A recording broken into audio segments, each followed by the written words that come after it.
We have never been in inkjet. I'm talking about the digital, sorry. We were in digital originally with the Nexpress. Yeah. I think that after we had manufactured the Nexpress, we realized that it was catering to the high-end segment.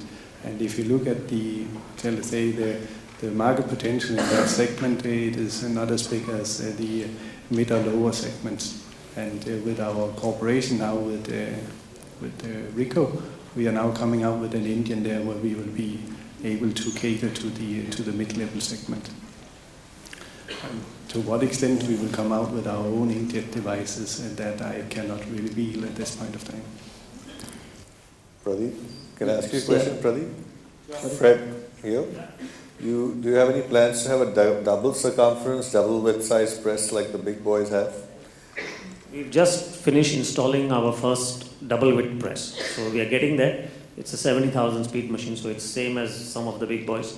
And no sooner this installation is over and it's almost into production, we should be able to show it to the rest of the fraternities. Generally speaking, is newspapers, we understand world over is becoming less, and therefore it's probably getting more localized, and possibly smaller towns have more different presses around for different content. So does that give you any advantage in creating your smaller format of machine? I think the key for what you said, Freddie, is that's the only reason why Mfgrs has survived. If you see some of the big overseas manufacturers of double width, double circumference presses, what's happened is the metros all over the world, the metro cities all over the world, the circulation has not gone up that much. In fact, it may have declined, starting from the US to whole of Europe to Japan. And what has really helped is the tier 2 and 3 cities in the so-called BRICS world growing. And that has been typical of what Mfgrs has been always about, that we make single width, single circumference presses for these type of applications. And that's what has really helped us penetrate the world market and the Indian market. Yeah, Pradeep, this question is for you. You are right that Chinese machines over the years have come a long way as far as quality is concerned. I was also there last 2 months back in All in China. Visually, we can see a lot of difference. My question is, how do you compare Chinese machines vis-a-vis European machines from the engineering point of view, from the casting and from the steel quality point of view, and the construction point of view? Sorry to interrupt. Because as a manufacturer, as a user of the machine, the real quality or the ruggedness of the machine will come to know only after a few years. And as of now, the experience of Chinese machine, that it does not last long. After a few years, it starts really dancing. So what is your take on this? In my opinion, what you're saying is true, but that's also applicable to many other countries. It's not only about China, it's even about India, it's even about Latin America. Yeah, I understand what you're saying. Yeah. That's exactly why I said to the other gentleman that you will see there has been a tremendous change in the general engineering industry in China in the last 10 years and then 5 years. So as we progress, if you look at the next 5 years, you will still see a lot more progress coming out of the steel plants in China. What's happening is, if you see, a lot of multinationals are investing in steel plants overseas. And that's why you will see technology, raw material technology, all other kinds of technology improving in the coming years to come. And from what I have seen, I have not been to that many Chinese plants, but my people have. And my people have come back and told me, it's damn good. It's far better than what it was 5 years ago. And we need to definitely tie up with someone who can deliver this to us for the benefit of printers. Yeah. Do you intend to have your internal testing facility of the quality of material which goes into the machine? When I can understand that now today you are going to only market the machine, but the day you start manufacturing, the standards, what internal standards you'll be creating, I think that has to be checked and rechecked again and again to make sure that the machine is sustainable, right? Absolutely. Raw material testing is mandatory if you want to get into any kind of manufacturing, whether it's a die cutter or whether it's a printing press. We still have to do that kind of testing. All right. We've saved the best for last, maybe? I'm waiting. You're waiting. All right. Our famed representative from Xerox will now share with us what Xerox is planning for Drupa. Vipin? Thanks. At Xerox, we are going to have, like we've had in earlier instances, a wide range of all our color and mono digital production presses for what we now term as the graphic communication industry instead of just the graphic arts industry, which means that our solutions over a period of time have encompassed the overall content management and not just, a smaller part as we used to address earlier. What that really means is that we are going to have more workflow solutions over there. We are going to be having more finishing options which are going to be available. There'll be specific solutions which will be addressing the publishing as well as the packaging industry, which is what also are the two industries which are growing in the Indian marketplace. And I think that's what makes it relevant for one of the largest contingent which we are expecting out there. In the color presses, we are going to have our flagship products, which is the iGen 4, the Xerox 1000. In black and white, we are going to have our new eras. Along with that, we will have our light medium production digital presses. One of the highlights this year is going to be our equipment, what we call as the Cypress, which is the web offset production engine. This is an inkjet engine. Inkjet is being talked about today quite widely.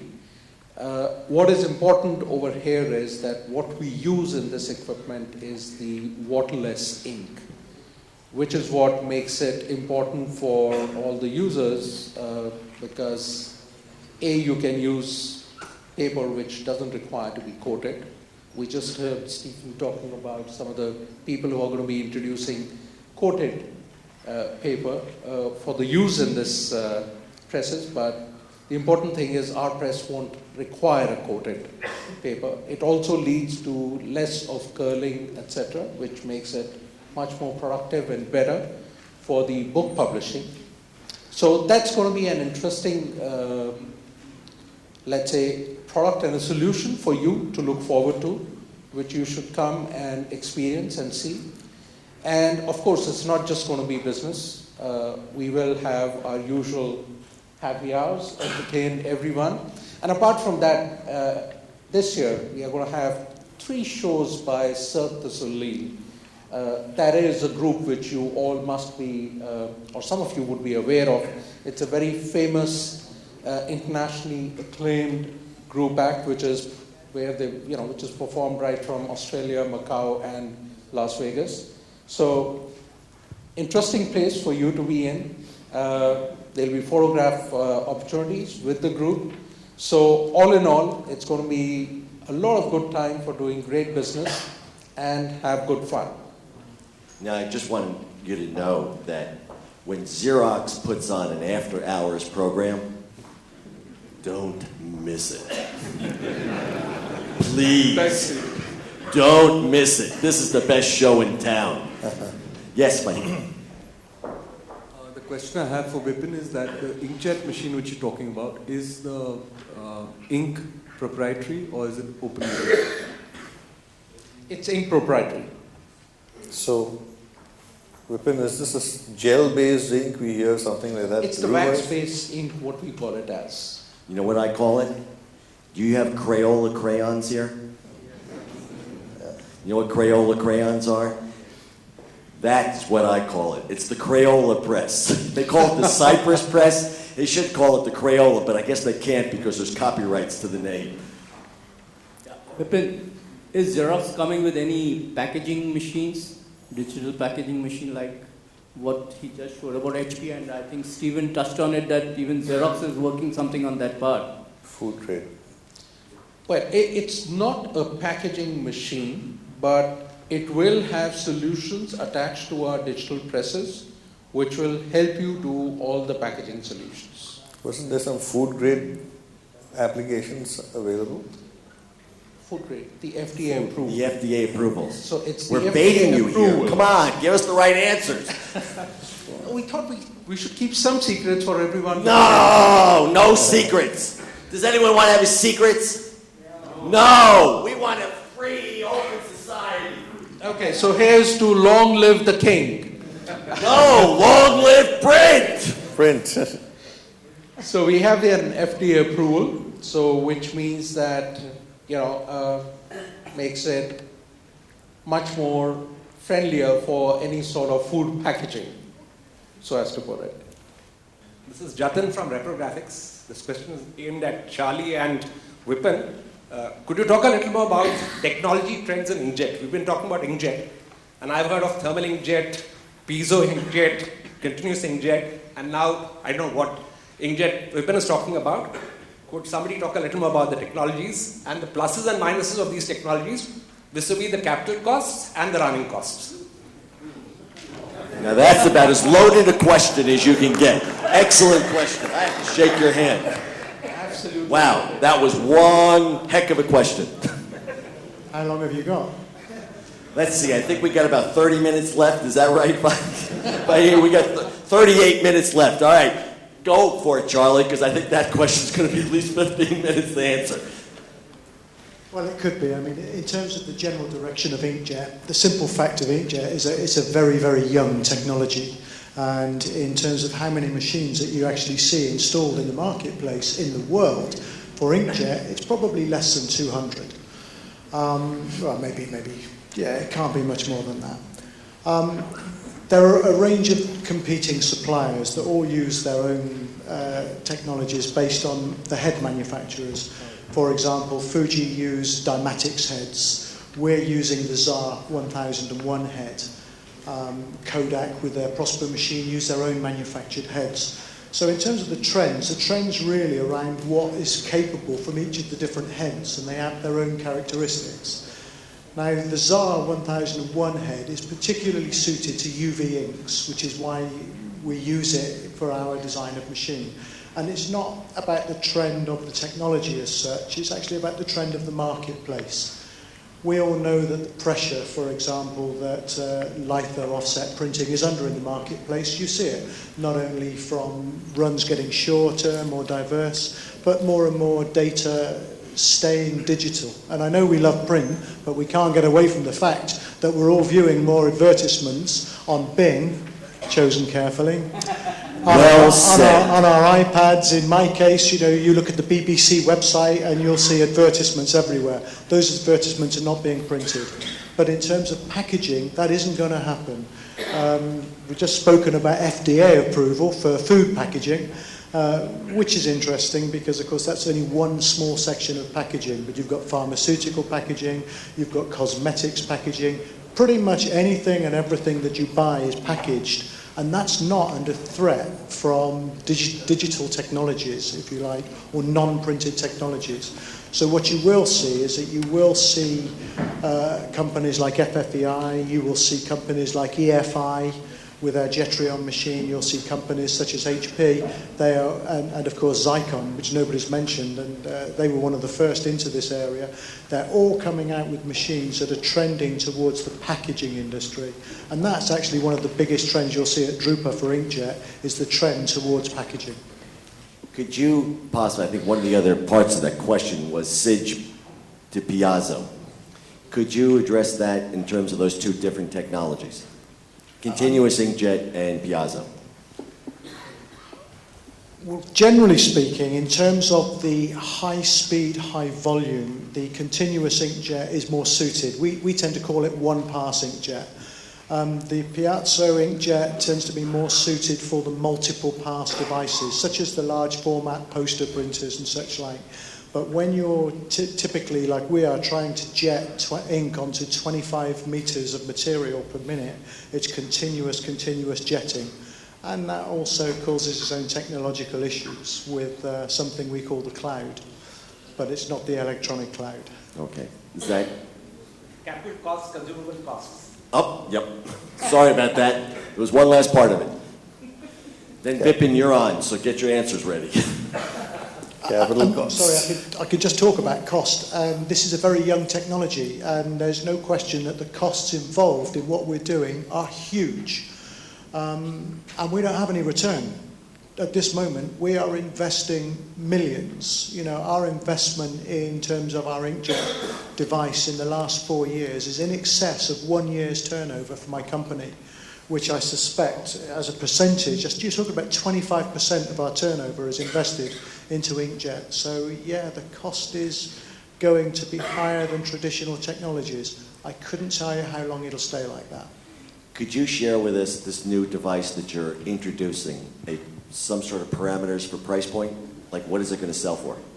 I think it very much depends upon configuration, because it's available with a number of different Well, give us options. a range. Give us a range so everyone here can Starting point. start to get some sticker shock. It's not as we call it in the actually. States. It's not actually finalised yet, of course, as you might expect, but it is going to be very competitive. We do expect it to be no more expensive than any other devices on the market.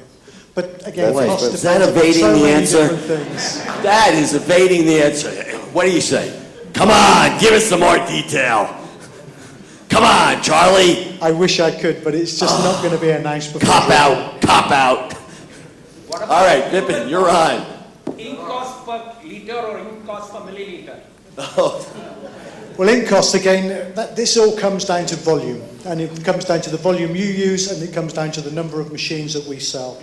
We're talking about ink costs at the moment of around, I don't know, between 60 and 80 pounds per kilo, pounds sterling per kilo for ink costs. But as you know, that's just the actual cost of the ink and the cost for the job are not necessarily relevant. If you're doing more than 50,000 labels, the ink sounds expensive. If you're doing less than 50,000, the ink is incredibly cheap. Vipin, tell me can you answer some of the questions that were posed by that gentleman over there in terms of the inkjet world for Xerox? Let me start answering his last question the first. I can't Price. comment on the costs. Oh, Okay. another cop out. Okay, but, you know, these sort of equipments, the costing is dependent more on what you would want to use it for. What is the configuration of the equipment? What's your application? What sort of volumes on the run lengths which you will do? So I would say this technology would be very, very application specific. And you'll then have to decide, okay, is it something which is going to be good for you or not? In terms of the overall costings, you know, as the technology evolves, it gets more and more competitive. Obviously, at the point when it's introduced, it would always be a little higher. But then what it should be used for is as a differentiator. And which is what digital printing is all about. You know, when you talk of value addition and when you talk of innovation. The moment you start looking at it from that perspective, then it becomes more relevant to what you're going to do for the end customer and what is the cost which you can charge. And that involves a whole lot of variables over there. I mean, at the onset of digital, even in India when it was being adopted, I mean, there was a lot of pushback as to what the costs are, is it going to be viable, not viable, etc., etc. But over a period of time, as people have learned about the technology, you know, today it's almost become the essential part of any printer's business. And also, people have now understood how to make profit from it. Cypress, Yes. Sige, or Piazza? Cypress. Got one technology or another. I would just say it's Cypress. Cypress. Vipin, I have a Boy, question. they are cagey, aren't they? Vipin, All right. I have a question for Vipin. The new machine, the inkjet machine, is the quality level the same as the iGens and the 1000 presses, or they fit for another market? Do you actually see the quality levels being similar and the applications similar but the runs longer? The quality, not similar, but very close. Okay. Better than the existing inkjet? Definitely. If I could add something, I've seen the output coming off of the Cypress, just so you know. It is very high quality output. Make no mistake about it. This is not the inkjet that you used to look at. This is inkjet that you can be proud of and something that you can take to the bank. And that's the most important thing. This is a very impressive technology. So I just want you to know that if you're there, please take a look at it. I think it's worth looking at. All right? So, we've been spending a lot of time on inkjet. I want to change the subject a little bit because I think we're getting a little bored here. Are you bored? Oh, you're a photographer. He's just taking pictures. Yeah. And I want to be related to you guys, so that's all right. All right. What is the other technology that you think is going to be important from your standpoint, your respective companies at Drupa? I spoke about a lot of technologies. I want to hear from you guys. What do you think is, after Drupa 2, inkjet, what are the other technologies, maybe you got one or two technologies that you think are really going to prevail in your mind at Drupa? Anyone want to start? Can we imagine Heidelberg coming out with multicolor printing, with inline die cutting, with variable data printing? Yeah, why not? Everything is possible in today's world. It's possible. If Bobs can do it in web, Heidelberg can do it in shade, isn't it? Yes, but if we talk about hybrid technologies, and I'm not sure that we will display the Drupa, but we actually have an offset packaging press installed in Switzerland where we are using inkjets as well. So we are using inkjets towards the end of the press in order to do quality control.